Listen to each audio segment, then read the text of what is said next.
गणितीय सदन में बैठे हुए आप सब मेरे प्यारे और सम्मानित विद्यार्थी, बिना समय गवाए हम लोग इस सदन की शुरुआत जोरदार तालियों के साथ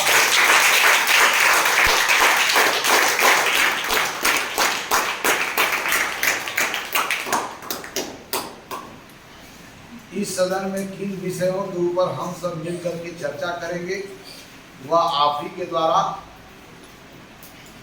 टॉपिक्स को चयन किया गया है।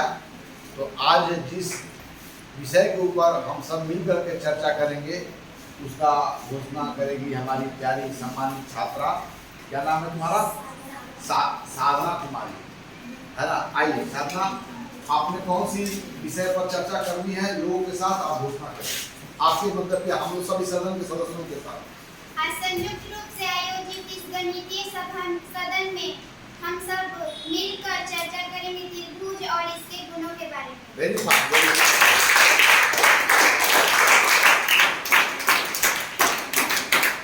Triangle and its properties. आइए इसको मिटा दिया जाए, क्योंकि आज इस सदन में त्रिभुज और उसके गुणों पर चर्चा हम जब करने जा रहे हैं तो आज ये प्रथम दिन है।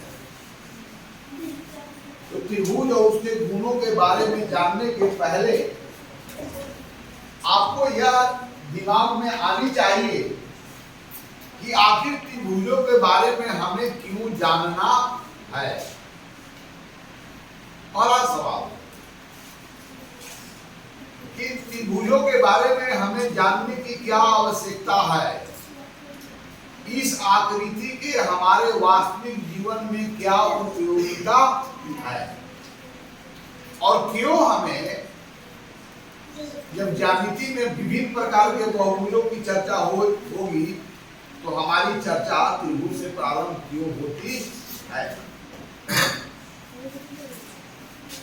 अब तक हम लोग त्रिभुजों के बारे में क्या जाना, तो त्रिभुजों के बारे में यही जाना कि वह सरल बंद आकृति जो तीन रेखाखंडों से मिलकर के बनी हो। थोड़ी सी इसके बारे में आंशिक चर्चा हुई है। अभी हम डिफिनेशन की ओर ना लौटे, अभी हमारी जो पूर्व अनुभव है इस आकृति के बारे में वह अनुभव को हम लोग यहाँ पर साझा करें। तो पहले यह जानना जरूरी है कि त्रिभुज जैसी आकृतियों का अध्ययन हम क्यों करते हैं, और त्रिभुज जैसी आकृतियां एक यूनिवर्सल फिगर है। हर किसी को अपने जीवन में ऐसी आकृतियों को देखने का मौका मिलता है। तो हम वक्र से हमारी यात्रा जो बहुभुज तक थी वो हम पहुंच चुके थे वहां तक जहां पर बहुभुज की परिभाषा किस रूप में दिया गया, वह सरल बंद वक्र जो केवल रेखाखंडों से मिलकर बना हो। बहुभुज की परिभाषा हम लोग कैसे दिए थे बताओ? वह सरल बंद वक्र, वह सरल बंद वक्र, सरल हो कि मतलब अपने आप को इंटरसेक्ट ना करे, बंद हो अर्थात उसके अभ्यंतर से बाहर आने में उसको कहीं ना कहीं इंटरसेक्ट अवश्य करना पड़े। तो वह सरल बंद वक्र जो केवल रेखाखंडों से मिलकर बना।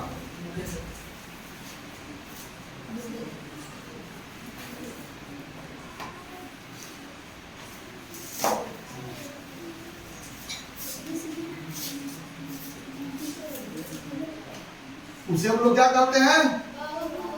क्या करते हैं हम लोग? बहुभुज, जिसको अंग्रेजी में पॉलीगॉन बोलते हैं।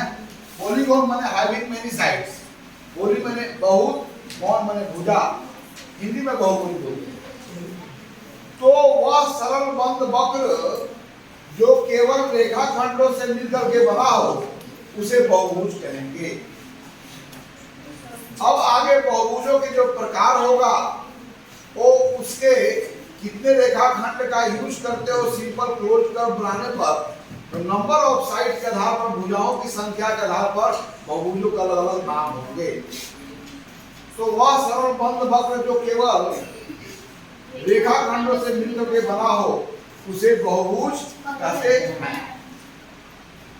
इस आधार पर तो सबसे पहले क्वेश्चन यह है कि किसी बंद वक्र अर्थात वह क्लोज हो, और इस क्लोज जो करना है, किसी रीजन को क्लोज जो करना है केवल लाइन सेगमेंट का प्रयोग करके, तब हम देखेंगे कि कम से कम कितने लाइन सेगमेंट या रेखाखंडों की आवश्यकता होगा कम से कम एक सिंपल क्लोज कर्व का निर्माण करने के लिए। चलिए यहां पर इसको मिटा दिया जाए। तो दूसरा बात कि हम लोग जानेंगे कि आखिर त्रिभुजों के बारे में अध्ययन करने की क्यों आवश्यकता है। इसकी पहले उपयोगिता के बारे में चर्चा करेंगे, तब इसके बाद त्रिभुज से जुड़े हुए बहुत सारे उसके ज्यामितीय गुण है उसके बारे में चर्चा करेंगे। चलिए, कल मैं खाली माचिस के डिब्बा का उपयोग किया था औसत समझाने में, और उसके तीलियों का आज उपयोग कर रहा हूं बहुभुजों को समझाने में। ओके, अब एक स्टूडेंट आ जाओ, एक स्टूडेंट आओ, इसको इतना ये बहुत पतला सा ट्यूब है, ट्यूब समझ रहे हो ना, और इस ट्यूब को थोड़ा इतना टुकड़ा बना या काटो, एक और काटो, एक पंखा बंद करो,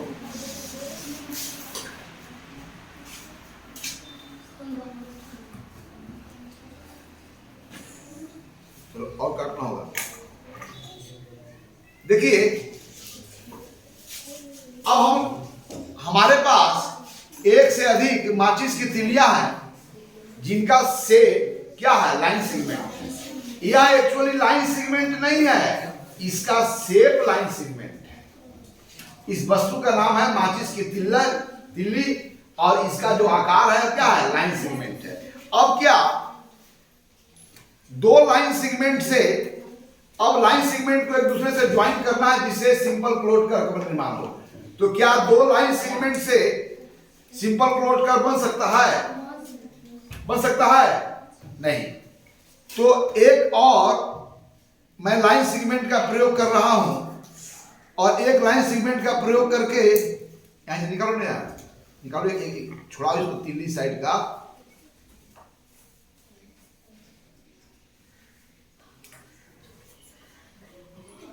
हाँ इसको छुड़ाओगे तब ना किनारे वाला। एक्टिव रहो, बी एक्टिव। यहाँ आओ, दो हो गया।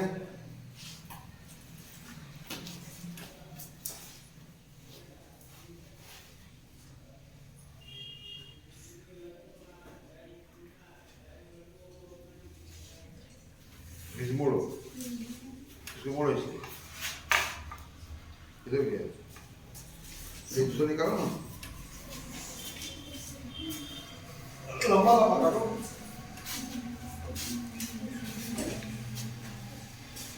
चलो इसमें डालो,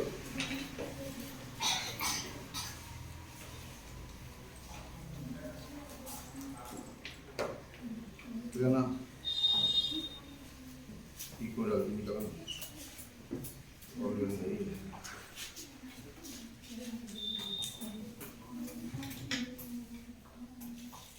देखो, यहां पर तीन लाइन सेगमेंट का प्रयोग किया। क्या दो लाइन सेगमेंट से सिंपल क्लोज कर्व का निर्माण हो सकता है? तो यहां पर तीन लाइन सेगमेंट को कैसे जोड़ा हूं? एक दूसरे के अंत बिंदु पर, या तीन लाइन सेगमेंट को एक दूसरे के अंत बिंदु पर जोड़ा, तो जो तुम्हें आकृति प्राप्त हुआ, इस आकृति का नाम क्या है? ओके, अब आकृति का नाम त्रिभुज है, तो त्रिभुज क्या हो गया? तीन सरल रेखाखंडों से मिलकर बना हुआ बहुभुज को क्या बोलेंगे हम लोग? त्रिभुज। क्या बोलेंगे? तीन सरल रेखाखंडों से मिलकर बना हुआ बहुभुज। तो बहुभुज अगर होगा तो सबसे पहले क्या होगा? सरल बंद आकृति होगा, और वह सरल बंद आकृति जो लाइन सेगमेंट से बनता है उसे त्रिभुज कहते हैं, तो यहां पर मैं माचिस के 3 तीलियों का प्रयोग करके एक सिंपल क्लोज कर्व बनाया और यह सिंपल क्लोज कर्व लाइन सेगमेंटों से केवल मिलकर के बना है, इसलिए इसे हम लोग क्या बोलेंगे, बहुभुज। और चूंकि 3 साइड इसमें है, 3 तीलियों का प्रयोग करके बनाया है, इसलिए इसे क्या बोलेंगे, त्रिभुज। क्या इसके अंदर से बाहर तक बिना इसको काटे हुए निकल सकते हो? क्या यह जो कर्व है अपने एक दूसरे को काट रहा है कहीं भी? इसलिए कैसा कर्व है, क्लोज है एंड सिंपल है। लेकिन यह लाइन सेगमेंटों से मिलकर के बना है, इसलिए बहुभुज है। और 3 लाइन सेगमेंट का हमने यूज किया है, उसे क्या बोलेंगे, त्रिभुज। तो त्रिभुज क्या है, तो इसको बड़ी आसानी से डिफाइन कर सकते हैं, वह बहुभुज जो 3 रेखाखंडों से मिलकर के, और बहुभुज है तो क्या है, सबसे पहले क्या है, वह सरल बंद वक्र है। अब कैसा सरल बंद वक्र है, ऐसा बंद वक्र है जो अपने आप को इंटरसेक्ट नहीं करता। ओके, अब हमें सबसे पहले यह जानना है, तो त्रिभुज ऐसे जितने भी वस्तुएं होंगे उसके शेप को बोलेंगे ट्रायंगल। एक्चुअली यह ट्रायंगल नहीं है, बल्कि यह जो हमारे हाथ में वस्तु है इसके शेप को हम ट्रायंगल बोलेंगे। कोई भी वस्तु होगा तो उसमें 2 चीज होगा, उसका शेप होगा और उसका साइज होगा। साइज से मतलब कि वह फिगर कितना फैला हुआ है, कितना बड़ा है, कितना छोटा है। शेप से मेरा मतलब है कि इसके जो बाह्य लाइन है, आउट लाइन है, बाहर वह लाइन कैसे टर्न किए हैं यह बताता है इसकी शेप को। तो हमारे हाथ में जो भी वस्तु है 3 तीलियों से बनी हुई, यह वस्तु ट्रायंगल नहीं है, बल्कि इस वस्तु का जो शेप है उसको ट्रायंगल बोलते हैं। ओके, अर्थात इसके आउटलाइन, बाउंड्री लाइन जैसे जैसे टर्न किए हैं, ऐसे टर्न करने वाले शेप को हम क्या बोलते हैं, ट्रायंगल। ओके, तो दूसरा क्वेश्चन है ट्रायंगल क्या है, इसका उत्तर मिल गया कि वह बहुभुज जो केवल 3 रेखाखंडों से मिलकर के या 3 भुजाओं वाले बहुभुज को हम लोग क्या बोलते हैं। तो 1 बाय 1 सबको इसको परिभाषा दे। त्रिभुज क्या है, बोलो त्रिभुज क्या है? बहुत सारे बंद होते हैं जो 3 रेखाखंडों से मिलकर बना होता है, त्रिभुज कहते हैं। और क्या होगा, त्रिभुज क्या होगा, बोलो अब लोग बोलो फटाफट। 3 भुजाओं से मिलकर बनी आकृति त्रिभुज कहलाती या 3 भुजाओं से मिलकर के बनी आकृति को त्रिभुज कहते हैं। तब यहाँ पर होगा 3 ऐसे रेखाखंड जब एक दूसरे के अंत बिंदु पर जोड़ा जाए, तब जो है सो आकृतियां जो बनती है वो त्रिभुज कहलाती है। क्या त्रिभुज क्या है, फिर से आप लोग सब डिफाइन करो। वो बहुभुज जो 3 रेखाखंडों से मिलकर बनी है वो त्रिभुज कहलाती है। अब बहुभुज कहोगे तो रेखाखंड वहां पर भुजाएं कहलाएगी। वह सरल बंद वक्र जो 3 रेखाखंडों से मिलकर बना हो, या वह बहुभुज जिसकी 3 भुजाएं है ना, यह जो रेखाखंड है इस त्रिभुज का भुजाएं कहलाएगी ना। Okay, very fine. तो त्रिभुज तो हमने देख लिया। अब इस प्रकार की आकृतियों को हम अपने दैनिक जीवन में हमेशा देखते हैं। कहां कहां देखते हैं मैं आपको याद दिलाता हूं, तब तक याद करें कि त्रिभुज जैसी बनी हुई आकृतियां हमें परिवेश में कहां कहां मिलती है। अब सवाल यह उठता है कि यह बहुभुज, इसके गुणों के बारे में मनुष्यों को बहुत पहले से पता है। आखिर त्रिभुज में ऐसा क्या है कि जब आप देखोगे बड़े बड़े टावर देखते हो तो वहां टावर में त्रिभुजाकार संरचना बहुत से बनी हुई है। आप बिल्डिंग देखोगे तो जब बिल्डिंग में जो पिलर खड़ा होता है, रड बलाई और रेक्टेंगुलर बाहर से दिखे, लेकिन उसके अंदर में ट्रायंगुलर शेप डाला हुआ रहता है। आखिर ट्रायंगल में ऐसा है क्या जो इन जगहों पर हमें ट्रायंगुलर शेप देखने को मिलता है? कौन सा गुण इसमें छिपा हुआ है इस आकृति में जिसके कारण यह इन जगहों पर प्रायः देखने को मिलता है? चलिए इस बात को पहले हम अलग अलग प्रकार के हम बहुभुज बनाते हैं और उस बहुभुजों को हम दबाने का कोशिश करेंगे और तब देखेंगे किन बहुभुजों को आसानी से दबाया जा सकता है और कौन किन बहुभुजों को आसानी से दबाया नहीं जा सकता है। इसलिए आओ तब तक एक त्रिभुज बना दिए, चतुर्भुज आगे बनाओ। अब इतना ही से काम करना है ना। कर लो यहाँ से ऐसा तुम बनाओ तुम लोग चतुर्भुज एक यहाँ से काटो दो हो गया ना और एक तीन चार ही है ये तुम लड़की लोग आओ ये बनाओ जल्दी ऐसे इसी तरह से बनाना है ज्वाइन करना है ट्यूब को ना। अब हम आपके सामने अलग अलग भुजाओं वाला बहुभुज बनाते हैं। तो 4 भुजाओं वाला बहुभुज को हम लोग क्या बोलेंगे 5 भुजाओं वाला बहुभुज क्या बोलेंगे 6 भुजाओं वाला बहुभुज क्या बोलेंगे। इस तरह से 10 भुजा तक बहुभुज जो है उसका नामांकन है कि 10 भुज बोलेंगे। लेकिन 10 भुजा से आगे वाला जो बहुभुज है उसको 11 भुजा वाला बहुभुज 12 भुजा वाला बहुभुज ऐसे उसका नामांकन होता है ना। अब आइए हम सबसे पहले यह जानेंगे कि ब्रिज में या कोई कंस्ट्रक्शंस में ट्रायंगुलर शेप हमें देखने को मिलता है उसके अंदर में कौन सी राज छुपा हुआ है जिसके कारण वहां पर ट्रायंगुलर शेप देने की आवश्यकता पड़ती है। तो इस ट्रायंगुलर शेप की सबसे बड़ी विशेषता है कि इसकी संरचना बहुत ही दृढ़ होती है। अगर किसी चीज का स्ट्रक्चर इस प्रकार दे दिया जाए शेप अगर इस प्रकार दे दिया जाए तो इसमें इतनी मजबूती आ जाती है कि यह हाथ से आसानी से दबाया नहीं जा सकता है। आइए अब यह भी बहुभुज है क्योंकि रेखाखंडों से मिलकर बना है और यह भी बहुभुज है क्योंकि रेखाखंडों से मिलकर के बना है। अब दोनों बहुभुजों में किसकी संरचना दृढ़ है और किसकी संरचना दृढ़ नहीं है। Which can be easily compressed और which cannot be easily compressed। जिसको आसानी से दबाया जाएगा तो बोलेंगे कि उसकी संरचना दृढ़ नहीं है और जिसको आसानी से नहीं दबाया जा सकते उसकी संरचना क्या है दृढ़ है। तो आइए 1 बाय 1 आपके पास एक ट्रायंगल है और एक क्या है क्वाड्रिलेटरल है। अब दोनों को हम दबाइए और देखिए कि किसकी आसानी से इसके शेप में बदलाव ला सकते हैं, है ना। यहाँ पर दोनों उंगलियों से समान दबाव इस पर डालिएगा और तब देखिएगा कि किसकी शेप में बदलाव आ रहा है और किसकी शेप में बदलाव नहीं आ रहा है। दोनों जगहों पर एक ही प्रकार की माचिस की तिल्लियों का प्रयोग किया गया है और एक ही तरीकों से एक दूसरे से जोड़ा गया है अर्थात तो वह अंत बिंदु पर जोड़े हैं। फर्क इतना है कि यहाँ 3 है और यहाँ 4 है। तो आइए अपना अनुभव को बटोरे 1 बाय 1 और चलो या एक हाथ में यह लो एक हाथ में एक हाथ में यह लो और दोनों पर समान दबाव से दबाओ दिखाओ समान दबाव डालो और डालो थोड़ा दबाव उसको इतना तोड़ दी। आपको यहाँ जल्दी फिक्स करो।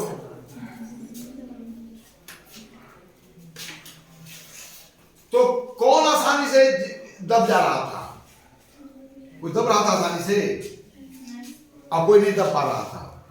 कौन आसानी से कंप्रेस हुआ। चलो अब बताओ तुम्हारा अनुभव क्या बोल रहा है। चलो चलो इसकी संरचना देखो तो कैसी हो जाए हल्का दबाव डालने से क्या हो जा रही है बदल जा रही है ना इसकी और इसका शेप में नहीं। क्या आप लोग सब आ सकते हो देख सकते हो। इसको कहीं से दबाओ लेकिन इसको देखो है ना। तो त्रिभुज की संरचना कैसी है बहुत ही मजबूत है। अगर इन तिलियों का त्रिभुजाकार बना देने से अब यह जो क्लोज कर्व है आसानी से दब नहीं रहा। लेकिन उसी को इनकी चतुर्भुजाकार बना दिए इनकी तिलियों का शेप क्या कर दिए क्वाड्रिलेटरल कर दिए तो ये आसानी से क्या हो रहे हैं दब जा रहे हैं। चलिए आप भी देख सकते हैं। Everyone can get this experience by doing this. Yes you can gain your experience. You press both figure equally and find out in which shape is changing, in which shape is not changing. लेकिन इतना मत जोर से दबा देना अगर लोहा का बना हुआ होता तो कभी भी नहीं दबा सकते थे। चलो अब मैं पूछूंगा किसकी संरचना में बदलाव आ जा रहा है दोनों में कौन आसानी से दब जा रहा है? लेकिन अगर इसके बीच में मैं एक, इससे बड़ा साइज का अगर मैं एक तिल्ली को जोड़ दूं तो देखो यह चतुर्भुज अब दो त्रिभुजों में बंट गया। अब इस स्थिति में इसकी संरचना में बदलाव नहीं लाई जा सकती है ना, क्योंकि हमने, लेकिन जब भी हमने इस तिल्ली को हटाएंगे तो यह आसानी से दब जाएगी। तो इससे क्या पता चला कि त्रिभुजीय संरचना बहुत दृढ़ होती है। क्या पता चला? इस गतिविधि से हम लोग किस निष्कर्ष पर पहुंचे? त्रिभुजीय संरचना बहुत दृढ़ होती है। हाँ, त्रिभुजीय संरचना बहुत क्या होती है? दृढ़, रिजिड।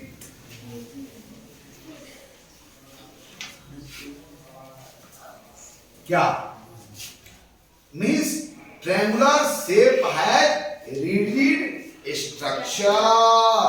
क्या हो गया? Triangular shape has very rigid structure. Okay, इसलिए आपने टावर को देखा होगा, टावर, टीवी टावर। क्या टीवी टावर देखा ना है? टीवी टावर तो देखने को मौका नहीं मिलता, लोग हाथ में जी टावर, एयरटेल टावर है ना। ये टावर में तुम देखा होगा ऐसे बहुत सारे ऐसे शेप बने रहते हैं कि नहीं बने? नहीं बने रहते हैं, ऐसे बने रहते हैं। या फिर जो हाई वोल्टेज वाली करंट है 1,32,000 जो फ्लो करता है, वो बड़े बड़े टावर को देखे हो कि नहीं देखे हो? तो आखिर ब्रिज में या इन जगहों पर इस प्रकार की आकृतियां क्यों देखने को मिलती है? क्योंकि त्रिभुजीय संरचना क्या होती है? बहुत मजबूत होती है। जब भी उसकी बनावट त्रिभुज के तरह दे देते हैं तो फिर वो आसानी से दब नहीं पाती है। इस कारण इन जगहों पर त्रिभुजीय संरचना देखने को मिलती है। और यह जानकारी मनुष्य को आदि काल से था। इसलिए पुराने जमाने में भी जब आप घर मकान बनाते थे तो उसमें छज्जा में बांस का प्रयोग करते थे या लकड़ी का, तो वहां पर ट्रायंगुलर शेप देते थे, उसमें हर जगह पर देते थे, क्योंकि उन्हें मालूम था कि जब भी ट्रायंगुलर शेप देंगे मटेरियल को तो उसमें बहुत ही मजबूती आ जाएगी। That can not be compressed easily. Okay, आइए तो आज हम लोग इसमें क्या समझे कि त्रिभुज क्या है? तो पहले वो बहुभुज है, और कैसा बहुभुज है? 3 रेखाखंडों से मिलकर के बना हुआ है।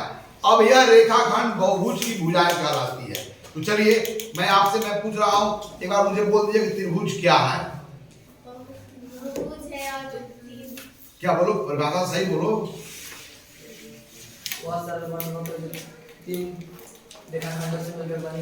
अब सरल बंद वक्र जो केवल रेखाखंडों से मिलकर बनी है, उसके बदले में एक शब्द है बहुभुज। तो बहुभुज से आगे में बात बोलो। वह बहुभुज जिसकी भुजाएं तीन भुजाओं से मिलकर बनी होती भुज। अच्छा, ये सभी जो 3 रेखाखंडों से मिलकर बनती है, तो यह तीनों रेखाखंड एक दूसरे के अंत बिंदु पर जोड़ता है, कहीं मध्य में जोड़ना है। शर्त कैसे है? 3 रेखाखंडों से अगर त्रिभुज बनाना है तो शर्त हमारा क्या है कि वह तीनों रेखाखंड एक दूसरे के साथ कहां पर जुड़ेंगे? नियम का पालन करना है। तो कैसे 3 रेखाखंडों से त्रिभुज बनाने की आपको कोशिश करना है? कैसे कोशिश करना है? 3 रेखाखंडों से किस प्रकार त्रिभुज बनाने की आपको कोशिश करना है? क्वेश्चन, 3 रेखाखंडों का प्रयोग कर किस तरह से आपको त्रिभुज बनाने की कोशिश करना है? उन रेखाखंड को एक दूसरे के अंत बिंदु पर जोड़ना है। ओके, तो सवाल यह है, अब यहां से एक क्वेश्चन उठता है। पहला तो आंसर मिल गया कि त्रिभुज क्या है, जिसके बारे में हम चर्चा करना चाहते हैं। दूसरा प्रश्न का भी उत्तर मिल गया, आखिर इस त्रिभुज में क्या खूबसूरती है और क्या विशेषताएं हैं जिसके बारे में अध्ययन करने के मजबूर हैं। तो इस प्रश्न का उत्तर इस रूप में मिला कि हमारे इन कार्यों में त्रिभुजीय संरचना देखने को मिलता है, और त्रिभुजीय संरचना में बहुत ही मजबूती रहती है, बहुत ही दृढ़ होता है। इस कारण इन जगहों पर इस प्रकार की आकृतियां देखने को मिलता है। अब इसके आगे हम लोग बात करें, ठीक है त्रिभुज का बात समझ में आ गई कि 3 रेखाखंडों से हमें त्रिभुज बनानी है। तो यहाँ पर तरीका हुआ कैसे 3 रेखाखंडों से बनानी है, कैसे जोड़नी है, तो इसका भी उत्तर मिल गया उनके अंत बिंदु पर। इस तरह के मध्य में कहीं जोड़ना है ना। तो अब सेकेंड क्वेश्चन यह उठता है कि क्या 3 रेखाखंड किसी भी साइज का हम ले तो क्या उनसे त्रिभुज बनाया जा सकता है, या वहां पर 3 रेखाखंड का प्रयोग करना है तो उनके लंबाई में कुछ नियम है। किसी भी लंबाई के 3 रेखाखंडों से क्या त्रिभुज बनाए जा सकते हैं जब वो एक दूसरे को अंत बिंदु पर जोड़ा जाए, या 3 रेखाखंडों से त्रिभुज बनाने के लिए उन लंबाइयों के बीच में कोई रिलेशन होना चाहिए। इस बात को हम लोग पता करेंगे। ओके क्या? तो आज के इस सदन में त्रिभुज और उसके बहुत सारे गुणों के बारे में जो चर्चा हम किए उसमें त्रिभुज क्या है यह पता किए, और ऐसी आकृतियां हमारे आसपास देखने को मिलती है, अर्थात यह यूनिवर्सल फिगर है। फिर इन जगहों पर त्रिभुजीय संरचना क्यों देखने को मिलती है? उत्तर है कि मजबूत संरचना होने के कारण। अब इसके आगे हम लोग बात करते हैं, क्या 3 रेखाखंड किसी भी लंबाई को अगर हम लें तो क्या और एक दूसरे के अंत बिंदु पर जोड़े तो वहां पर त्रिभुज बनेगा अथवा नहीं।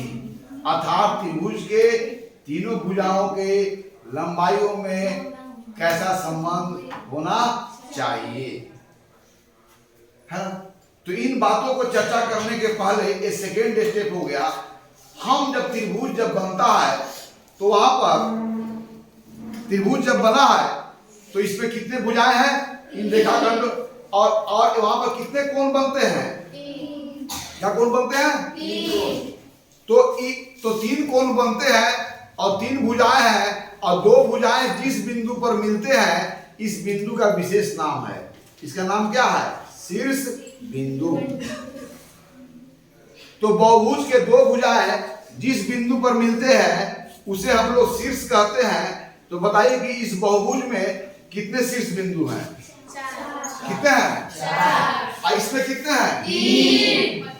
तो आप अपने मानसिक शक्तियों का प्रयोग करके बोले, यदि 5 रेखाखंडों का प्रयोग करके हम पंचभुज बनाते तो उसमें शीर्षों की संख्या कितनी होती? 5। यानी किसी बहुभुज में शीर्षों की संख्या कितनी होगी?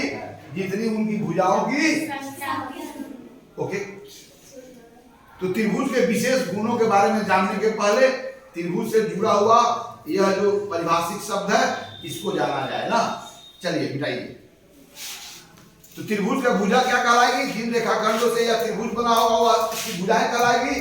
और एक त्रिभुज में कितने भुजाएं होते हैं? 3। और कितने कोण होते हैं? 3। और कितने शीर्ष होते हैं? 3। तो शीर्ष से क्या यहाँ पर कोई बिंदु स्थित होगा तो इसको शीर्ष बोलेंगे? क्योंकि इस बिंदु पर त्रिभुज की 2 भुजाएं नहीं। अर्थात वह अंत बिंदु जिस पर त्रिभुज की 2 भुजाएं मिली हो वह अंत बिंदु कॉमन एंड पॉइंट वह क्या कहलाएगा? इस त्रिभुज का शीर्ष। अब इस पर बताइए, तो चतुर्भुज में कितने शीर्ष? 4। कितने भुजाएं? 4। कितने कोण? 4। Very fine. चलिए बताइए, बता देना।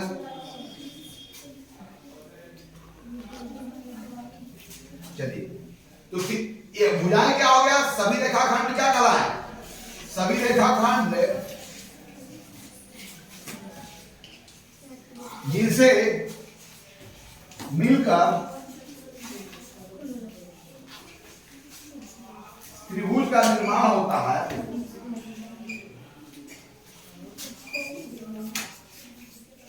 ये सभी बहुभुजों के लिए लागू होगा ना। त्रिभुज नहीं बहुभुज को हम करते हैं क्योंकि सबका बात करेंगे हम। त्रिभुज एक प्रकार का बहुभुज है। तो सभी रेखाखंड जिनसे मिलकर बहुभुज का निर्माण होता है वे बहुभुज का क्या कहलाते हैं? क्या कहलाते हैं बोलो? भुजाएं कहलाते हैं। Very fine. अब शीर्ष या शीर्ष बिंदु, क्योंकि शीर्ष जो होता है वह बिंदु होता है, लेकिन कौन सा बिंदु होता है इसके बारे में एक शर्त है। तो बहुभुज की दो भुजाएं जिस बिंदु पर बहुभुज की दो भुजाएं मिलती है वो क्या कहलाता है? बहुभुज का शीर्ष कहलाता है।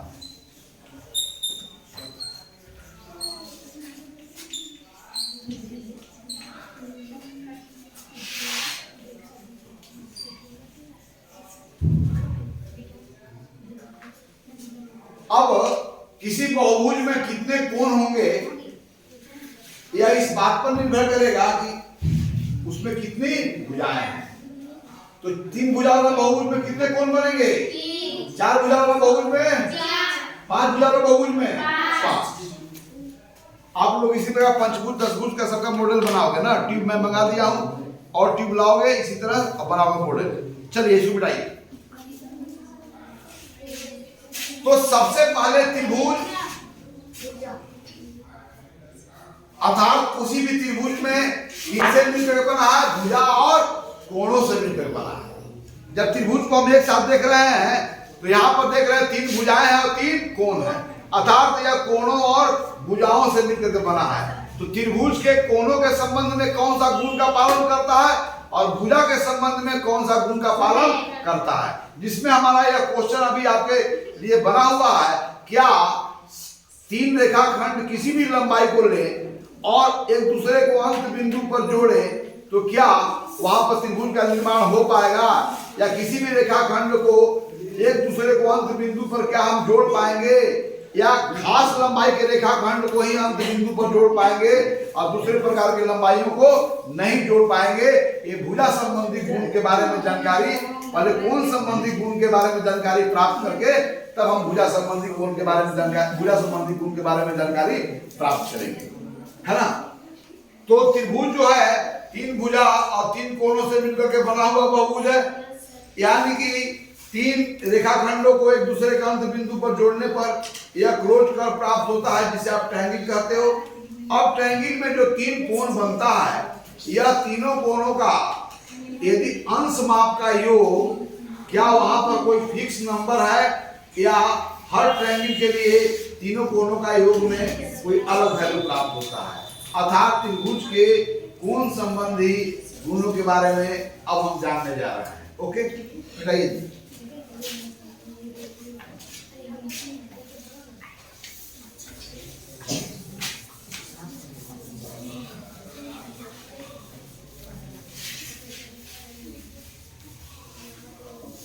चलिए हम कुछ एक्टिविटी करेंगे पेपर पर, कुछ एक्टिविटी यहाँ पर करेंगे और कुछ एक्टिविटी आपके द्वारा किया जाना होगा। सारे मटेरियल मैं ला दिया हूँ।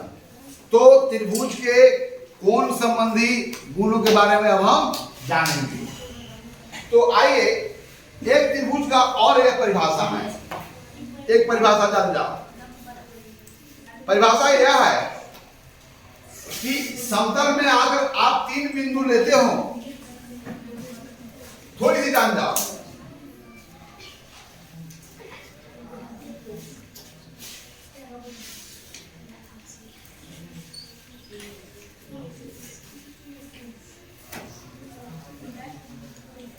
देखो इस समतल बिंदुओं से मिलकर बनी है। इस समतल में अनंत बिंदु है। अगर बिंदुओं का त्रिक बनाते हो, ट्रिपलेट बनाते हो, तो 2 ही प्रकार के त्रिक मिलेंगे। एक 3 बिंदु ऐसे मिलेंगे जो एक ही रेखा पर स्थित होंगे, जैसे बिंदु ABC इस तल में ऐसे बिंदु है जो एक ही रेखा पर स्थित है, अर्थात इनसे होकर के एक सरल रेखा खींची जा सकती है। लेकिन यहाँ पर L और M और N तीनों एक ही रेखा पर स्थित, L M इस रेखा पर स्थित है लेकिन M से बाहर है, MN इस रेखा पर स्थित है लेकिन L बाहर है। L M N यह तीनों बिंदु एक ही साथ एक रेखा पर स्थित। तो ऐसे बिंदुओं के त्रिक को हम लोग क्या बोलते हैं? असंरेखीय। क्या बोलते हैं हम लोग? Non collinear point. और इसको बोलते हैं संरेख बिंदु। क्या बोलते हैं हम लोग? तो इसकी परिभाषा क्या हो गई? 3 या 3 ऐसे बिंदु, 3 या 3 से अधिक ऐसे बिंदु जो एक ही रेखा पर स्थित हो। 3 या 3 से अधिक ऐसे बिंदु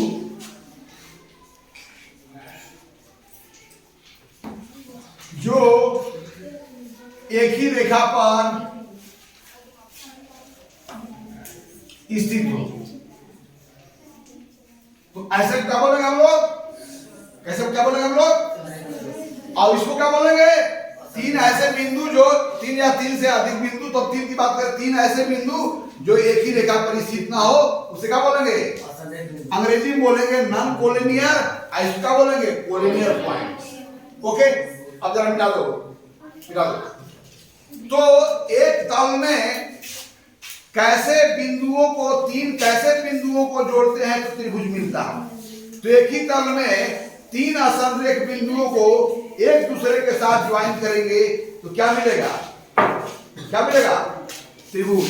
अब देखिए यहां पर बिंदु ए है, यह देखो कोई बिंदु ए है, यहां पर बिंदु बी है और यहां पर बिंदु क्या है? सी है। तो मुझे बताइए कि मुझे बताइए कि ए बी सी संरेख बिंदु है क्या संरेख बिंदु है?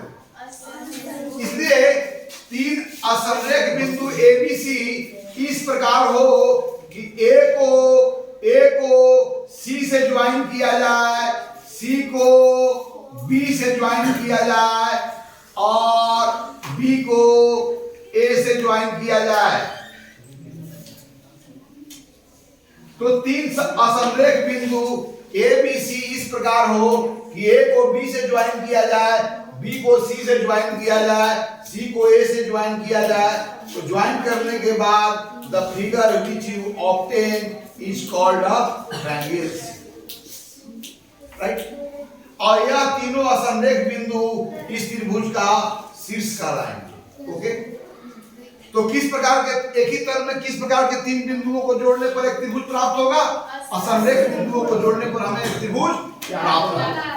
अब आइए, तो त्रिभुज का यह भी परिभाषा हो गया, 3 असमरेख बिंदु ए बी सी इस प्रकार हो कि ए को बी से ज्वाइन किया जाए, बी को सी से ज्वाइन किया जाए, सी को ए से ज्वाइन किया जाए। तो ये ज्वाइन करने के बाद जो फिगर प्राप्त करोगे वो क्या कहलाएगा? Triangle.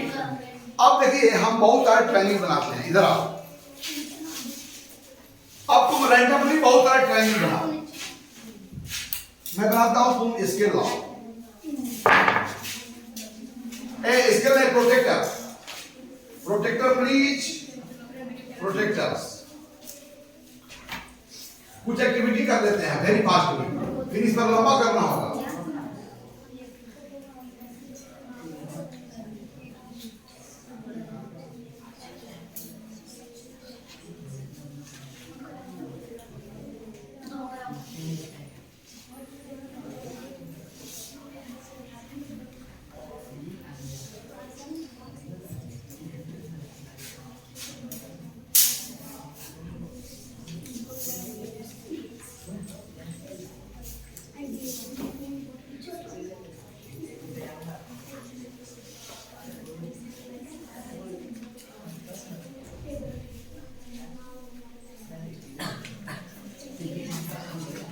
A B C X Y Z। अब हम रैंडमली 3 त्रिभुज बना रहे हैं। हमें पता नहीं है कि उनका कोण क्या रखना है, सिर्फ 3 पॉइंट को जोड़ रहे हैं।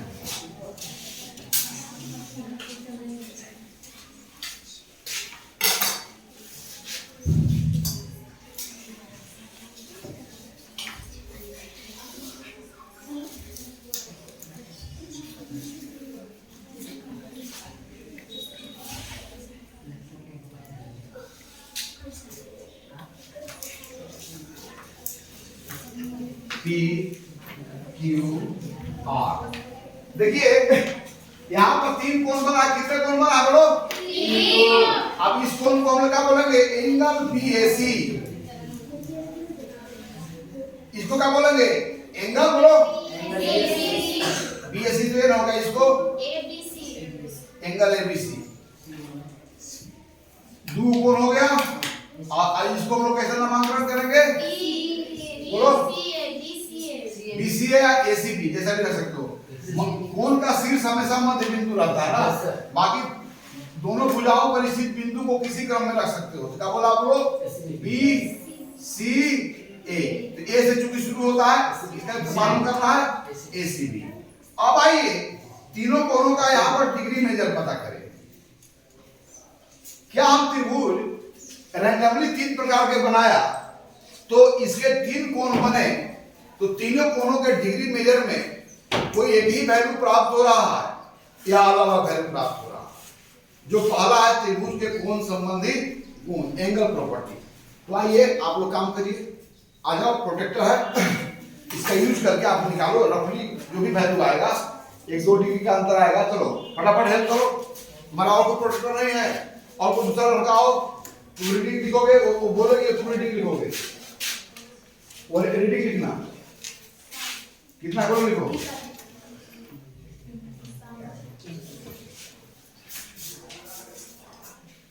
कैसे करना है? बेस लाइन को एक साइड पर फिक्स करोगे और फिर वहां से 0 से चलना है ना।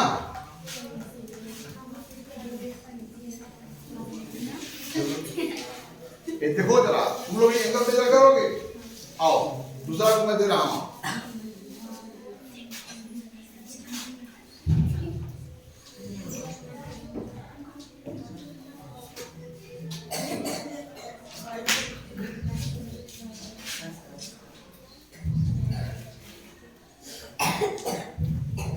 चलो यहां पर मेजर करो। अब यहां पर हम लोग चूंकि सीधे लिख रहे हैं एंगल एक्स शीर्ष पर बना हुआ जो कोण है, इसका मेजरमेंट करो। एंगल जेड पर जो बना हुआ, जेड शीर्ष पर जो बना हुआ है, इसका मेजरमेंट करो। वाई शीर्ष पर जो बना हुआ है, इसका मेजरमेंट करके यहां पर रीडिंग लो और उस रीडिंग को यहां पर लिखो। और क्या होता है, हम यहां पता करने चाहते हैं कि अलग अलग प्रकार के त्रिभुज होगा, बड़ा त्रिभुज, छोटा त्रिभुज, उसकी भुजाओं की साइज भी अलग अलग होगी, लेकिन उसके 3 कोण बनेंगे। तो क्या तीनों कोणों के अंश माप का योग में कोई रिलेशन है अथवा नहीं रिलेशन है? त्रिभुज कुछ भी कर दो, लेकिन तीनों कोणों के योग में कोई बदलाव आता है अथवा नहीं आता है ना।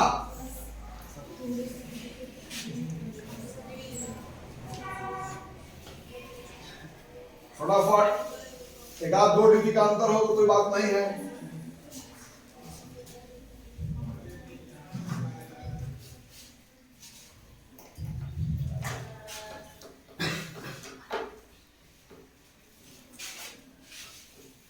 तेईस लो डेटा। वैज्ञानिक प्रक्रिया क्या है? स्वयं से आंकड़ा को एकत्र करो और प्राप्त आंकड़े से मीनिंगफुल डिसीजन को ड्रॉ करो, फिर उस आंकड़ों को गणितीय रूप से कैसे व्यक्त करेंगे इसको करो, और फिर उसको वेरीफाइड करो कोई नेक्स्ट डेटा से लेकर के। यह हमारा प्रक्रिया है किसी चीज को समझने का, वैज्ञानिक तरीकों से समझने का। तो आप लोग स्वयं डेटा कलेक्ट करो और यहाँ पर बहुत सारे आपको सम मिलेंगे उनके तीनों कोणों का। अब बहुत सारे कोणों के बदले में हमें कोई एक कोण को बताना है एवरेज के आधार पर। चलो अब इन तीनों कोणों को जोड़ देते हैं। इन तीनों कोणों का degree measure that is M of BAC plus M of ABC plus magnitude of angle ACB. इन तीनों को जोड़ेंगे तो सम कितना हो गया? 120 और 120 अंदर कितना हो गया? 195 डिग्री आ गया। चलो यहाँ पर कितना आया बोलो? 195। चलिए तुम्हारा 195 आ गया। चलो यहाँ पर कितना सम हुआ? जोड़ो कितना हो बोलो? यहाँ पर 190 हो गया। चलो यहाँ पर कितना हुआ? 185। 150। चलो 3 त्रिभुज हमने ड्रॉ किया रैंडमली, और चूंकि आपने यहाँ पर मेजरमेंट किया तो इस रेखाखंड की इतनी मोटाई है कि दोनों मोटाइयों को जोड़ दोगे तो उसमें 3 डिग्रियां तो कम से कम कोण की या 2 डिग्रियां इधर चली जा रही है, लेकिन उससे मतलब नहीं है। अब आइए हमें 3 वैल्यू प्राप्त हुआ। कौन कौन हुआ? 195 डिग्री क्या हुआ 190 डिग्री 190 डिग्री और 185 डिग्री 185 डिग्री। ओके। तो एक और मैं ले लेता हूं क्लियर, आप सही देंगे, इतना पतला रेखा खींचेंगे ना, यहां पर सेंटर पॉइंट को इसे मध्य में आप रखेंगे ना,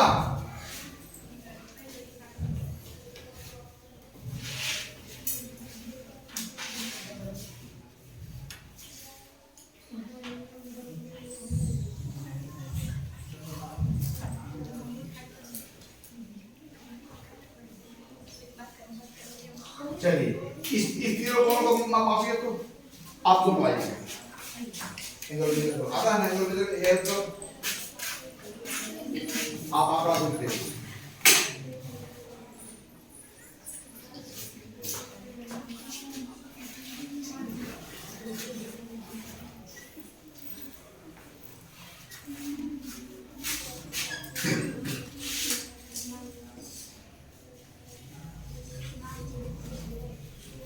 कैसे मेजर करते हैं, चलो जीरो हो गए, चलो नहीं मध्य में लो ना, इसका 5 डिग्री दूर बढ़ा दे रही हो, चलो यहाँ तक,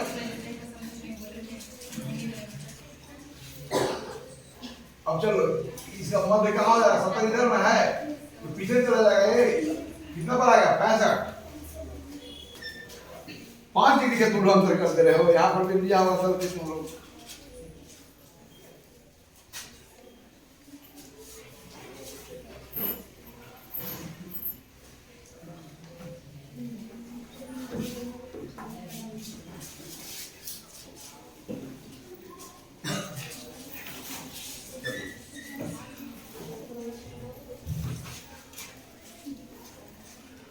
पचपन बोलो,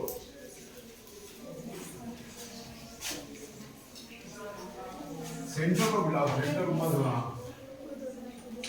चलो ऐसे कि कितना है, कैसे समझ कर दिया, पढ़ लिया कैसे पढ़ा, चलो अब ये यहाँ से आओ, यहाँ तक ये समझ रहा है, जब 70 लो तीनों कोनों का जो कितना हुआ यहाँ पर बोलो, 5 5 10 190 हो गया। चलिए अब हमारे पास 5 वैल्यू प्राप्त हो, 4 वैल्यू ना, 190, हमने कितना ऑब्जर्वेशन लिया, 4 ऑब्जर्वेशन लिया, कितना ऑब्जर्वेशन लिया 4। खैर यहाँ पर जो भी एंगल है थोड़ा आगे थोड़ा पीछे दिख रहे हैं, हो सकता है कि हमने गलतियां की हो, अब लेकिन 4 एंगल के बदला में हमें जानना है कि त्रिभुजों के कोणों का योग कितना है, औसत कितना है, हम यहाँ पर जानेंगे। तो औसत के लिए चारों को जोड़ोगे तो कितना हो जाएगा बोलो, चारों को जोड़ोगे कितना होगा, 5 5 10 और 9 9 18 और 8 26 और 9 35 और एक पहले से प्राप्त था, यहाँ 5 5 10 था ना, 9 दिया 27 और 8 कितना हुआ 25 और 9 हुआ, 3 बार 9 दिया 27 और 27 8 कितना हुआ 35, 27 8 35 और ये कितना होगा 36 और 3 1 2 3 4, अब 460 को हम लोग 4 3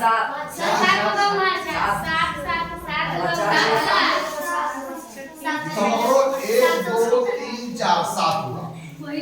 अब सातों ऑब्जर्वेशंस के परिणामों का जो कितना है 700 और 760 में आप 4 से भाग दें तो कितना हो जाएगा, 4 एकम कितना प्राप्त हुआ 3 36 100।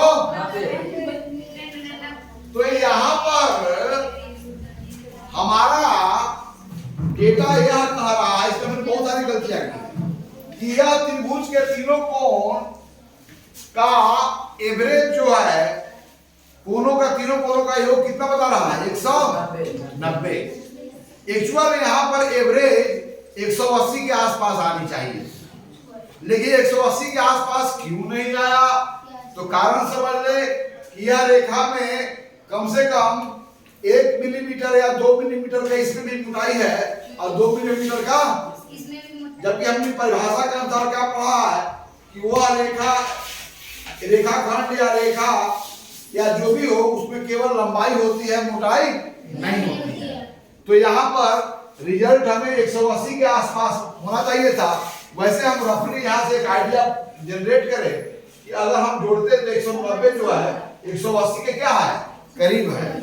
तो इस तरह से हम त्रिभुज के तीनों कोणों का योग के बारे में हम लोग समझने का प्रयास किए, लेकिन सही रिजल्ट तक हमें पहुंचना है। तो इसलिए आप लोग अपने कॉपी पर सबका ड्यूटी है कि आप 5 रैंडमली अलग अलग साइज का ट्रायंगल बनाओगे, 5 बनाओगे, 5 क्या होगा बनाओगे और आप लोग पांचों को बना करके प्रत्येक कोनों के डिग्री तीनों कोनों का सम निकालना और उसका तुम एवरेज लाना, तुम एवरेज वैल्यू लाना और इस सारे का एवरेज का जब हम एवरेज लेंगे तो देखेंगे कि 180 के बहुत ही पास आ गया। ओके ना? तो अभी तक हम निष्कर्ष की घोषणा नहीं करेंगे कि त्रिभुज के तीनों कोनों के योग वास्तव में कितने अंश के बराबर है, लेकिन यहाँ पर जो हमने डेटा लिया उसका एवरेज लेने के बाद देख रहा है कि तीनों त्रिभुजों का जो कोनों का योग है हम अगर सटीकता से करते तो जो भी संख्या हो 190 के आसपास ही कोई संख्या है ना, तो हम लोग उस सटीक संख्या को प्राप्त करें जहां पर त्रिभुज के तीनों कोनों का योग को हमें पता चला। यह तरीका हुआ क्रियाकलाप करके। फिर मैं सेकेंड क्रियाकलाप करूंगा जिसमें आपको बताऊंगा कि त्रिभुज के तीनों कोनों का योग 180 क्यों होता है। लेकिन यहाँ पर क्या करेंगे आप लोग, तो एक काम करें कि सब लोग रैंडमली आप एक त्रिभुज बनावे, आप एक त्रिभुज बनावे रैंडमली और यहाँ पर डेटा ले और मुझे बतावे। देखिए तो वहां पर बनाएंगे तो रेखाखंड का मोटाई नहीं होती है तो कम से कम मोटाई दिखाएंगे, बनाएंगे फटाफट। इतना देर आप स्केल ले ना भाई, आप भी एक बनावे स्केल है ना, एक रैंडमली बनावे। अब देखते हैं रिजल्ट, जल्दी लाओ। 2 प्रोटेक्टर हो और 1 प्रोटेक्टर लाओ।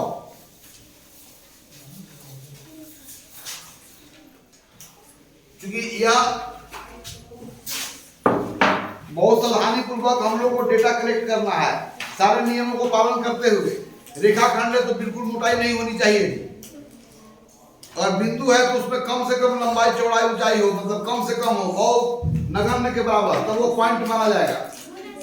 रीडिंग भी लेना है तो वहां पर इतने 2 रीडिंग पास है, उसको सही देखना है और आंख को बिल्कुल परपेंडिकुलर रखना है, तिरछा करके नहीं देखना है। ये सारे नियमों को पालन करेंगे तब आप प्रिसाइज वैल्यू को वहां पर प्राप्त कर सकते हैं।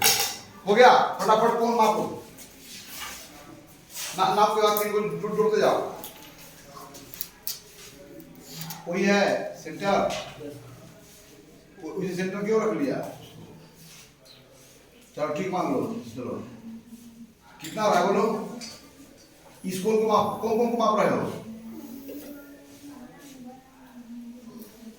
मापा जी, चलो कौन को माप रहे हो फिक्स करो।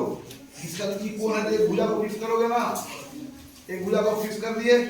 अब चलो कर दिए ना, अब दूसरा भुजा की है, यहाँ से यहाँ तक आने में क्या है, 360 है ना, तो 0 मान लो। ये 360 पर 0 है ना, तो कितना आना पड़ा यहाँ पर? अब देखो किसके सामने कैसे कर रहे हो 60? इतना छोटा बड़ा प्रोटेक्टर है ना, तो बड़ा तरह बनाओ ना।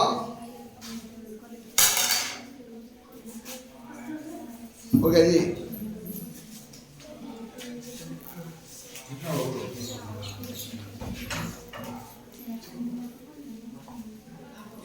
अब इधर चलोगे ना। अब बताओ कि चलिए तुम्हारा फटाफट कितना होगा बोल तो। देखो जब आपने रेखाखंडों की मोटाई बहुत पतला कर दिया तब वहां पर रिजल्ट कितना है बोलो? 180। इसके 180 आ गए पूरे तो 180 नहीं आएगा।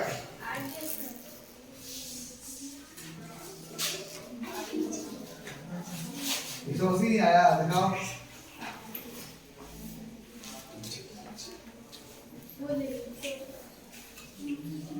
180 नहीं ना आएगा पूरे पूरे, थोड़ा घटेगा ही।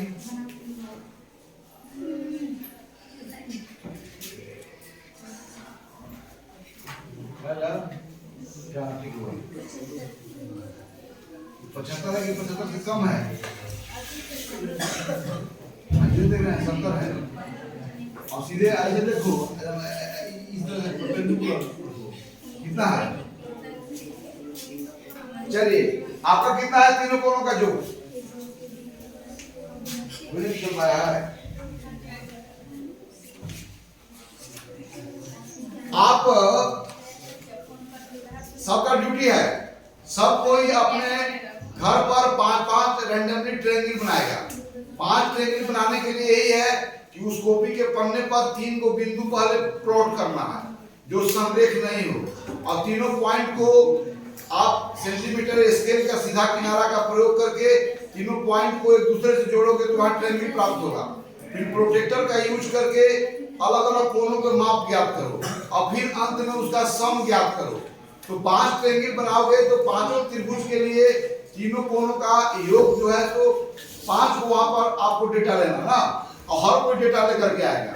तब उस प्राप्त डेटा का हम लोग यहाँ पर एनालाइज करेंगे और हम लोग इस निष्कर्ष तक पहुंचेंगे कि त्रिभुज का साइज चाहे जो भी हो, भुजाओं की लंबाई जो भी हो, प्रत्येक कोणों का डिग्री मेजर चाहे आप जो भी रखे, लेकिन कुल डिग्री मेजर हमेशा क्या होता है?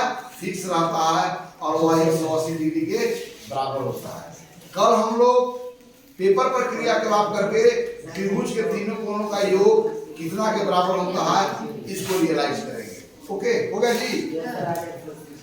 चलिए आप लोग जब अपना कॉपी पर बना रहे हो ट्रायंगल तो वहां पर जो वैल्यू हो रहा है वह 180 के बराबर आ जा रहा है, राइट? नहीं तुम लोग पूर्वाग्रह से ग्रसित हो इसलिए 180 कर रहे हो। हम 180 तो आएगा ही नहीं, not possible. By measuring the angle and you can add up the angle by measuring, you will not get exactly equal to 180 degree, कभी नहीं आ सकता। क्योंकि रेखाएं चाहे जितना भी आप पतली ले लेकिन उसमें मोटाई अवश्य होगी। हाँ, शुद्धता की ओर हम ज्यादा से ज्यादा करीब होंगे जब हम भुजाओं की जो मोटाई है उसको बहुत सही करें, प्लस रीडिंग जो लें तो हम रीडिंग बिल्कुल लंबवत, हमारी दृष्टि स्केल पर बिल्कुल इस तरह से होना चाहिए, तिरछे नहीं होना चाहिए ना। तो इस नियम को पालन करेंगे थोड़ी मोड़ी 181 डिग्री कभी मिलेगा, कभी 182 डिग्री मिलेगा, कभी 180 से कम मिलेगा। अर्थात इन जब चीजों को एवरेज लोगे तो एवरेज क्या होगा? 180 के बहुत ही करीब होगा, है ना। तो हम लोग इस क्रियाकलाप के द्वारा किस निष्कर्ष पर पहुंचे या किस निष्कर्ष पर पहुंचने वाला है? त्रिभुज के तीनों कोणों का योग का अंश माप कितना होता है? 180 डिग्री। त्रिभुज के तीनों कोणों का एक्चुअल कोणों में यहाँ अंतर कोण लगना चाहिए, लेकिन त्रिभुज का कोण का मतलब अंतर कोण क्या है नेक्स्ट समझाऊंगा। वैसे अंतर कोण त्रिभुज के तीनों अंतर कोण का योग कितना है तुम्हारा? 183 आया। तुम्हारा कितना है? 100। हाँ, आपका 183 डिग्री आया। आपका कितना है भाई? 180 डिग्री कभी भी नहीं आएगा, नॉट पॉसिबल। 183 आएगा, किसी को कभी 181 आएगा, किसी को 182 आएगा। यानी इन चीजों का जब एवरेज लोगे तो वह क्या होगा? बहुत ही 180 क्या होगा? करीब होगा, जो बताएगा त्रिभुज के तीनों कोणों का योग 180 डिग्री होता है। आप डेटा लो तब तक। तो त्रिभुज के तीनों कोणों के अंश माप का योग कितने के बराबर होता है? 2 समकोण के बराबर होता है। कितना होता है? 2 समकोण में कितने डिग्रियां होते हैं? 180 डिग्री। ओके, क्या समझ गए? क्या आपको कितना है? उनका 183 आया, 181 आएगा, 182 इसी करीब आएगा। कितना है? बनाया नहीं है, इसे मत करो, उसके प्रोटेक्ट से करो। ये चूंकि इसमें छिद्र है, इसको जो बिंदु मान रहे हो, यह बिंदु नहीं है, बिल्कुल सर्किल है। बिंदु के लिए बिल्कुल उसमें लंबाई चौड़ाई ऊंचाई 0 होना चाहिए। हो गया तुम्हारा? कितना है?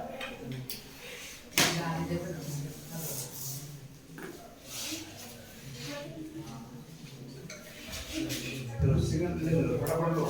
ये तुम्हारे रहे प्रोटेक्टर।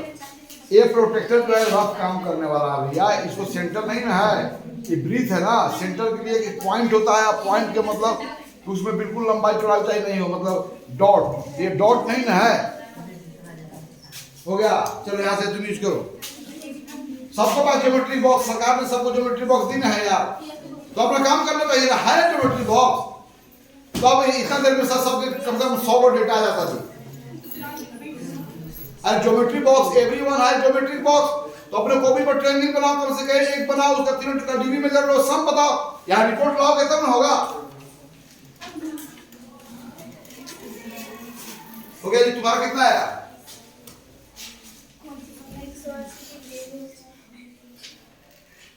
180 डिग्री आया। 1 डिग्री कहीं कम, यहाँ पर लाइन सेगमेंट नहीं है। चलो इनका पहले 183 आया, फिर इनको हमने एक को 181 डिग्री आया। चलिए और बताइए आपको कितना आया? आप सब तक और करो। 180 कभी नहीं आ सकता है इस तरह से।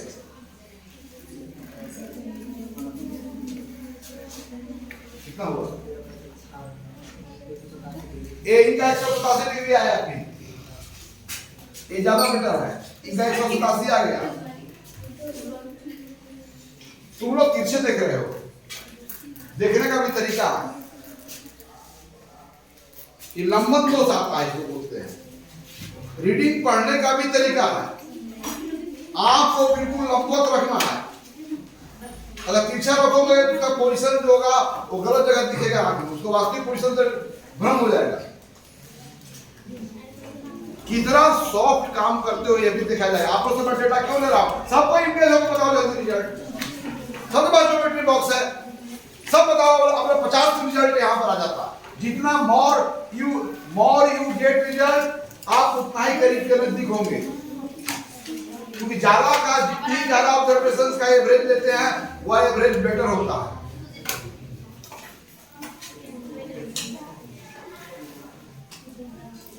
सबके पास ज्योमेट्री बॉक्स है। हो गया?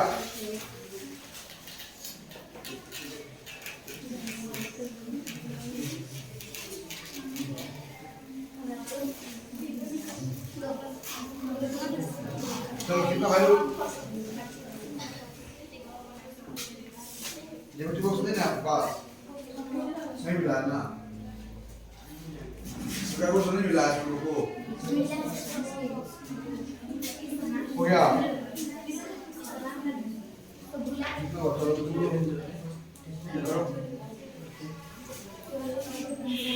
अब बनाने से क्या फायदा है? जब ज्योमेट्री है ना प्रोटेक्टर, वही थोड़ी है जिसे चांदा जिसको बोलते हैं। चांदा निकालो। कितना बाजी? 3 ऑब्जर्वेशन लिए हैं, बोलो। जितना अच्छा एवरेज नंबर ऑफ ऑब्जर्वेशन जितना ज्यादा होगा उतना बेटर एवरेज की ओर आएगा। कितना होगा? अरे बनाने से क्या फायदा है यार? तुम्हारे पास तुम लाइफ में क्या फायदा? तुम बना कर देखो, बनाने के लिए दिए थे, उसको मेजर भी करना है। तुम क्या कर रहे हो? प्रोटेक्टर है दोनों ही लोगों को मेजर करने के लिए, तुम अपना कर रहे हो। कितना हुआ?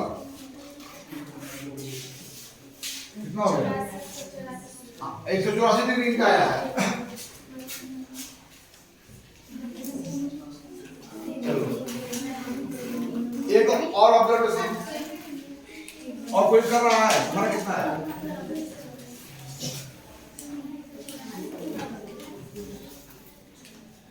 ऐसे बोलना पड़ जाता है। एक तो बिना आप चलो कितना है? निकलो ना, निकलो ना करें। और एक टेबल पे 120 लिख दिया गया। कितना लिखे हो? हाँ चलो और चलो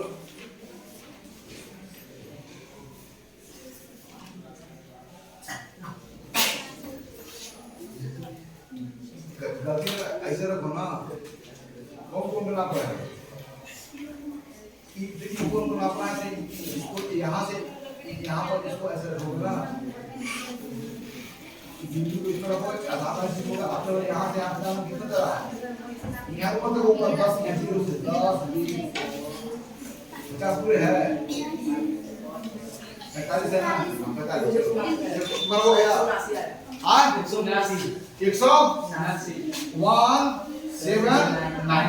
और एक ऑब्जर्वेशन देंगे, ज्यादा नहीं लेंगे। आपका कितना है?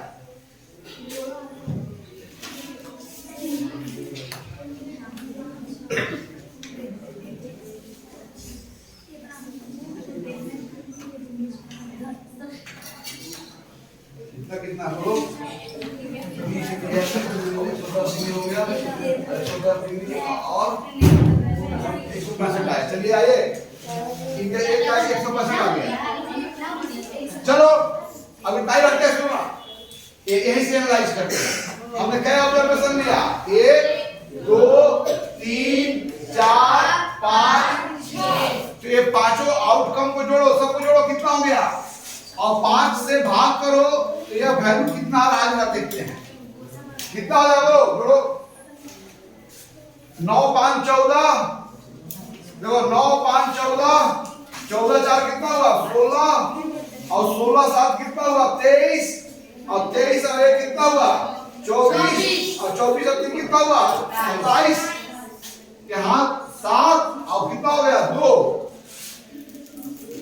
अब चलो 6 7 6 13, 13 और 8 21, 21 और 8 29, 29 और 8 कितना हो गया? 37 और 37 और 8 कितना हो गया?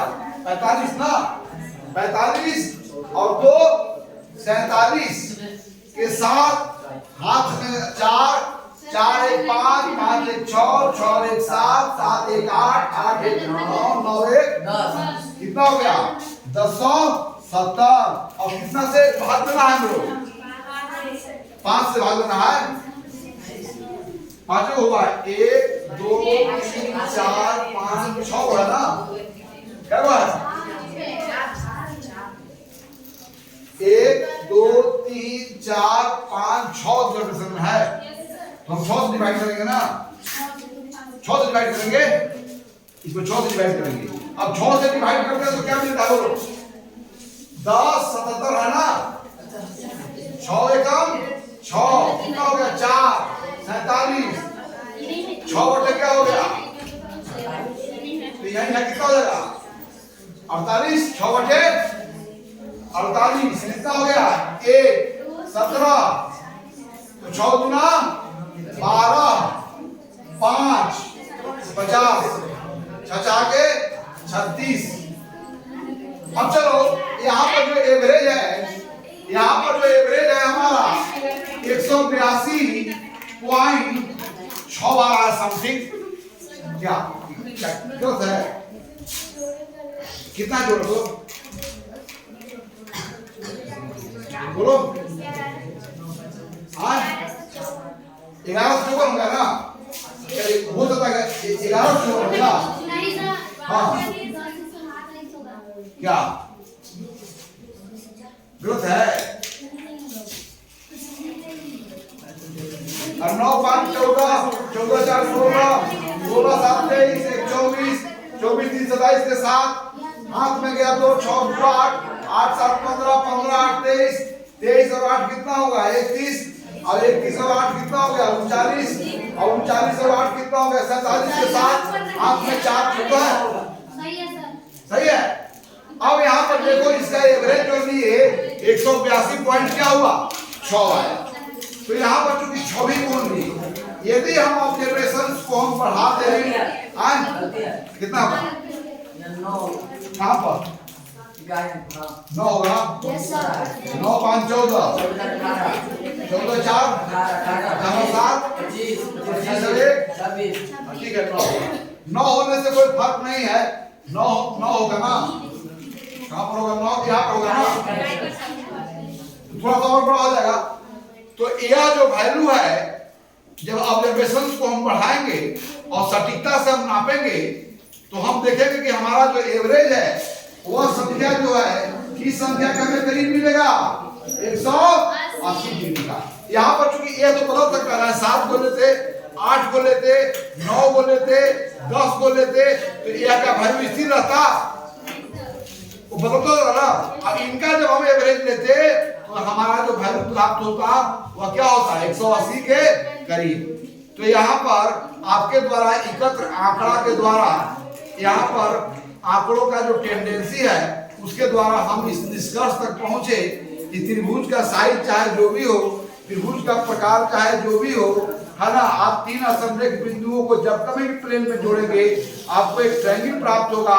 लेकिन हर ट्रायंगल में एक ही बात कॉमन होगी, और वह कौन सी बात कॉमन होगी, जब कभी भी उस त्रिभुज के तीनों कोनों को अलग अलग अंश माप लोगे तो उसमें बदलाव हो सकता है, लेकिन किसी भी त्रिभुज के तीनों कोनों के अंश माप के योग में कोई बदलाव, तो किसी भी त्रिभुज के लिए उसके तीनों कोनों का योग हमेशा क्या होता है, 180। तो आज सदन हम लोग इस निष्कर्ष पर पहुंचे। फिर इस रियलाइजेशंस को हम लोग दूसरे गतिविधियों के बाद समझेंगे कि किसी भी त्रिभुज के तीनों कोनों का योग 180 डिग्री होता है। तो आज के इस सदन में त्रिभुज और उसके गुणों के बारे में चर्चा को हमने प्रारंभ किया है, जहां पर त्रिभुज क्या है, त्रिभुज को कैसे प्रभावित करते हैं, त्रिभुज के बारे में हमें पढ़ने की क्यों आवश्यकता है, और क्यों त्रिभुजीय आकार को किसी भी बिल्डिंग कंस्ट्रक्शंस में, ब्रिज में, टावर में हम देखते हैं, उसमें कौन सी राज छिपा हुआ है।